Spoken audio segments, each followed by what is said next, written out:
Badai, sang Sultan Nuku, menempatkan Sula berada di garis api. Narasi perlawanan maritim di jantung Kepulauan Sula pada tahun 1780 sampai 1800-an. Langit pagi di Pulau Sulawesi tidak lagi sekedar biru. Langit sanana pada saat itu mengandung firasat. Angin yang berhembus dari Laut Banda membawa sesuatu yang berbeda. Bukan hanya aroma asinnya air laut dan harumnya cengkeh, tapi juga kobaran api perlawanan. Tahun itu adalah sekitar tahun 1780, dan di timur Nusantara, sebuah badai sedang lahir, yaitu pemberontakan Sultan Nuku, sang pangeran berdaulat yang telah menyatakan perang suci melawan monopoli VOC yang mencekik leher rakyat Maluku. Sultan Nuku bukan hanya raja biasa, ia adalah simbol perlawanan. Seorang pangeran yang menolak tunduk dan seorang pemimpin yang memilih laut sebagai medan jihadnya. Lalu pemberontakan Sultan Nuku ini kepada siapa? Pemberontakan ini terhadap VOC yang merupakan sebuah kekuatan raksasa yang selama puluhan tahun mencengkram Maluku dengan tangan besi. Mereka adalah perusahaan dagang yang telah menjelma menjadi imperium pada saat itu. Namun, Sultan Nuku memahami satu hal yang tidak dipahami oleh VOC, bahwa Laut Maluku tidak bisa dikuasai hanya dengan meriam. Ia harus dipahami, dirasakan, dihidupi, dan untuk itu, Sultan Nuku membutuhkan Matapia Sua. Kepulauan Sula bukan hanya sekedar gugusan pulau. Sula adalah simbol, penghubung antara Tidore, Ternate, hingga Kebacan dan Laut Banda. Siapa yang menguasai Sula, maka dia akan menguasai jalur selatan. Dan siapa yang menguasai jalur selatan, berarti dia akan menguasai medan perang. Dan tiba-tiba Sula pun berubah dari wilayah teritori yang biasa menjadi medan catur raksasa. Di satu sisi benteng-benteng VOC yang mengintai, dan di sisi lain bayangan armada Nuku yang bergerak tanpa suara. Dan di tengahnya ada Matapia Sua yang bukan sebagai penonton, tetapi hadir sebagai penentu. Bayangkan malam hari di Selat Capalulu, langit begitu gelap, bintang redup dan arus laut mengaum seperti naga yang terkurung. Di balik bayang-bayang hutan bakau Pulau Pasipa, puluhan kora-kora Nuku bersembunyi tanpa cahaya, tanpa suara, dan hanya napas para pejuang yang tertahan. Mereka bukan tentara kerajaan besar, mereka adalah nelayan, pelaut, dan penjaga laut. Namun malam itu mereka adalah bayangan kematian bagi yang melintas. Ketika kapal patroli VOC melintas dengan layar tinggi dan meriam menghadap laut, mereka tidak tahu bahwa hantu laut sedang mengintai mereka. Tiba-tiba dari kabut yang gelap, dari keheningan yang mencekam, ratusan armada kora-kora Nuku itu meluncur. Mereka meluncur dengan cepat, hening, dan mematikan. Serangan kilat pun dilancarkan. Api menyambar lambung kapal. Teriakan pecah di tengah malam dan meriam VOC tak sempat diarahkan. Dan akhirnya sebelum fajar tiba, para pejuang itu sudah hilang.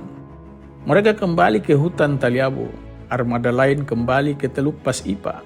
Dan sebagian lagi kembali menjadi bayangan di perairan timur Pulau Mangoli. Inilah perang Sula, kata para kapitan laut. Di sini laut tidak punya telinga, tapi ia punya mata, dan mata itu adalah Matapia Sua. Namun perang ini tidak hanya terjadi di laut, perang ini juga terjadi di darat, di desa-desa kecil bagian barat Pulau Sulawesi, di pesisir selatan Pulau Mangoli, dan di hutan lebat Pulau Taliabu. Matapia Sua hidup dalam kebimbangan dan keberanian. Mereka berada dalam arus kekuatan Sultan Nuku dan arus kekuatan VOC. Di siang hari, para sangaji dipaksa tunduk dan sikap loyalitas mereka dengan memberikan penghormatan pada bendera VOC yang berkibar di benteng The Fair Watching.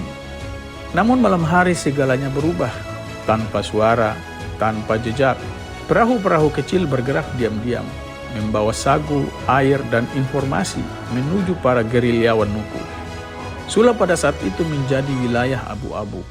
Matapia Sua tidak sepenuhnya milik VOC, dan mereka juga tidak sepenuhnya milik Nuku. Namun sepenuhnya adalah milik keberanian rakyat Sula itu sendiri. Setiap orang bisa menjadi mata-mata, dan setiap langkah bisa menjadi pengkhianatan. Namun pada saat itu, mata pihak Sua hanya memilih satu hal, yaitu menjaga kehormatan dan harga diri. Mereka menyembunyikan pejuang Nuku di hutan. Mereka menolak menyerahkan pala, cengkeh, dan kopi pada VOC. Mereka menjaga rahasia jalur laut, bahkan di bawah ancaman senapan. Di Pulau Mangoli, hutan jati menjadi benteng. Di Pulau Taliabo, teluk-teluk sempit menjadi jalur pelarian. Dan di Pulau Sulawesi, bukit-bukit tinggi menjadi menara pengawas. Perang ini bukan tentang kemenangan cepat. Perang ini adalah perang pengikisan, perang kesabaran, dan perang yang membuat VOC perlahan-lahan berdarah.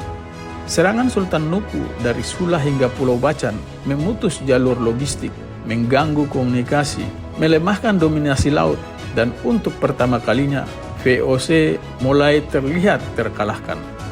Dan di balik semua itu ada peran yang sering tidak tercatat, di mana para wanita-wanita Sula yang menyembunyikan makanan, para nelayan yang menjadi kurir informasi, dan para anak muda yang menjadi pengintai. Mereka tidak tercatat dalam sejarah resmi, namun tanpa mereka, perlawanan ini tidak akan hidup.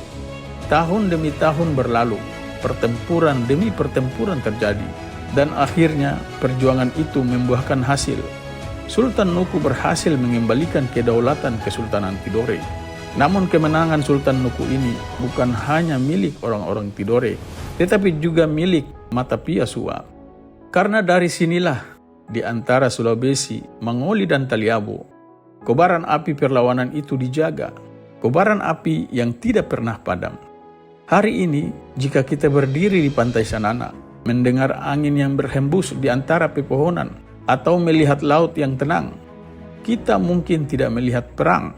Namun sesungguhnya, di bawah setiap ombak, di balik setiap karang, ada cerita. Cerita tentang keberanian, tentang kesetiaan, dan tentang mata pihak Sua yang memilih melawan. Sula mengajarkan kita satu hal, bahwa kekuatan sejati tidak selalu datang dari kerajaan yang besar, tetapi dari rakyat kecil yang tahu kapan harus diam, seperti karang, dan kapan harus menghantam, seperti tsunami. Dan jika kamu mendengar angin malam di Sula, dengarkan baik-baik. Mungkin itu bukan sekedar angin, melainkan mungkin itu adalah suara dari masa lalu yang selalu berbisik. Perlawanan belum pernah benar-benar selesai. Terima kasih atas perhatiannya. Wassalamualaikum warahmatullahi wabarakatuh. Salam dari Kayu Merah Puncak.